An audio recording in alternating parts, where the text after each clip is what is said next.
Lo cual me permitía un formato bastante cómodo, que era empezar a contar travesuras, empezar a mostrarlos a los chicos en rebeldía. Pero, bueno, la cosa no prosperó. Yo honestamente reviso eso en mi memoria, me pregunto en qué estaba pensando en ese momento. Carlos Gardini me la agarró, me la hizo bolsa. Alejandra Ojeda era una editora en aquel momento. Fue justo cuando estaba entrando Mariana, que leyó la novela y me dijo: mira, Marce, bueno, está bien. Me dijo: mira, Marce, a partir de los chicos fundan el club, ahí no pude parar de leer. Y bueno, Cápita, le tengo que sacar 14 páginas. Bueno, le saqué las 14 páginas, durmió durante varios años. Siempre veraneábamos en aquella época con Nomi en Punta Mogotes. Punta Mogotes, el que ya leyó la novela, sabe que es uno de los escenarios en donde transcurre.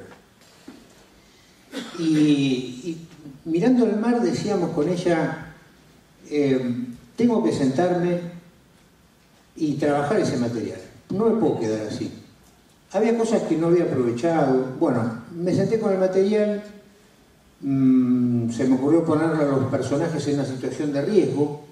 Ustedes habrán visto, el que lo leyó, que cada capítulo termina con ganas de no irse a dormir ni hacer nada, sino seguir leyendo, ir para adelante. Eso es porque trabajé con una técnica conscientemente que se llama cliffhanger, una técnica narrativa que la traducción es al borde del acantilado. Hay una gran película con Sylvester Stallone que se titula así, una maravilla, en donde ese al borde del abismo es dejarlo en suspenso, dejar en suspenso el ánimo del lector, dejarlo en un momento de peligro al personaje, o en un momento de expectativa, o un momento de ver qué es lo que va a pasar luego. Y ahí, bueno, no hay otra que dar vuelta a la página y pasar al capítulo siguiente. De manera tal que trabajé conscientemente con eso.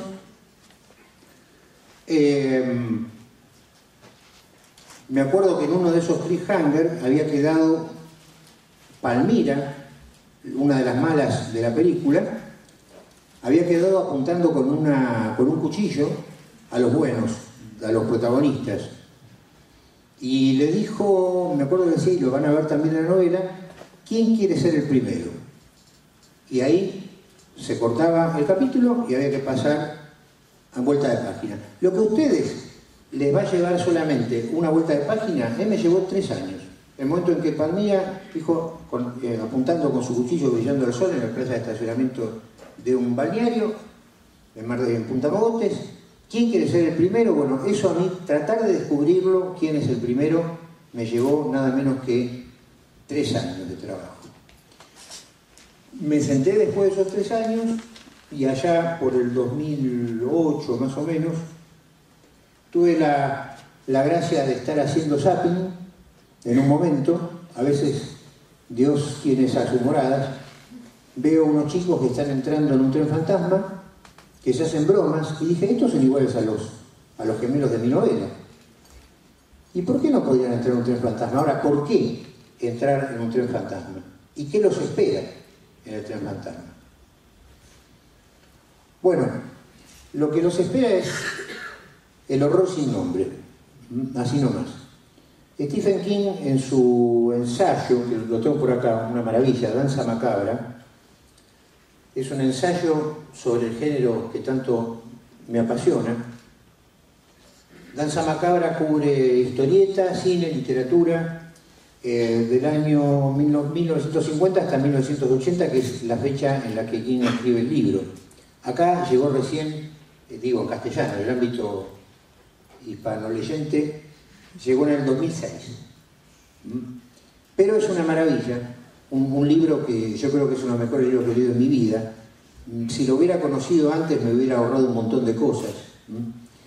Y él decía que hay 3 arquetipos en la literatura de terror, y que nacen precisamente de 3 grandes novelas que históricamente vendrían a ser Frankenstein, de Mary Shelley, El extraño caso del Dr. Jekyll, de Mr. Hyde, y Mr. Hyde, de Stevenson, y y la otra Drácula, 1897.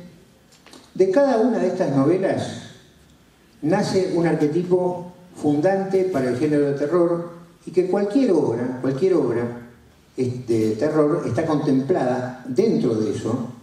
Quiero hacer un recordatorio. Este libro, La danza macabra, yo lo conocí después de haber escrito mi novela. ¿Okay? Él dijo, bueno, de Jekyll y Hyde nace el arquetipo del hombre lobo. Está bien que Mr. Hyde no es un hombre lobo, desde luego, pero un político corrupto que tiene una cara muy sonriente y por dentro está haciendo bolsa a media humanidad es un hombre lobo. Si nosotros trabajamos desde el horror psicológico, ya no con lo sobrenatural, pero podemos adscribir ese arquetipo a esa figura del hombre lobo. Hay un personaje en mi novela que nuclea también el otro arquetipo, que es el del vampiro. No solo el vampiro el que chupa la sangre, hay vampiros psicológicos. Y bueno, aparece en la primera página, lo van a poder identificar. Esta novela me he dado cuenta de que va tocando distintos puntos de presión en los lectores. Ayer, por ejemplo, en el tiro, la novia de uno de los tiradores me dice, ¿puedo leer el prólogo? Sí, no, digo, leer el capítulo directamente. Bueno, agarro el primer capítulo, lo leo, cuando vuelvo, ¡ay, impresionante! Me dice. Aparte, mira, yo me sentí en esas vacaciones, porque la madrastra mía, que la llamábamos la gorda, y ahí empezó. Y ahí empezó a contarme, no, era domingo, no le voy a empezar a hablar de los arquetipos, etcétera, etcétera. Pero ahí me doy cuenta, justamente, el hombre lobo es ni más ni menos, y el vampiro se conjugan en este extraño personaje. El otro arquetipo que queda es el que Stephen King llama el horror sin nombre. Y ese nace de Frankenstein. Si yo le digo a usted qué es Frankenstein, sí, un médico, ¿y su creación qué es? Su monstruosa creación qué es? ¿Es un rejunte de cadáveres? Sí, está bien. ¿Entonces es un zombie? No, no es un zombie. El concepto de zombie es otro. Pero entonces, ¿qué es lo que lo está animando? ¿Una corriente? ¿Fue una tormenta? ¿Vino un viento fuerte? El tipo se levantó y empezó a hacer un desastre. Y no sé si fue una tormenta solamente. Tal vez había una entidad espiritual metida ahí. De manera tal que el horror sin nombre es un arquetipo que nuclearía, según Stephen King, estoy de acuerdo, todo lo que tiene que ver con el mundo espiritual, fantasmas, zombies, aparecidos, incluso espíritus malignos, demonios concretamente. Así que lo que los espera, lo único que les puedo decir es que lo que los espera a mis muchachos en ese tren fantasma es ni más ni menos que eso, el horror sin nombre.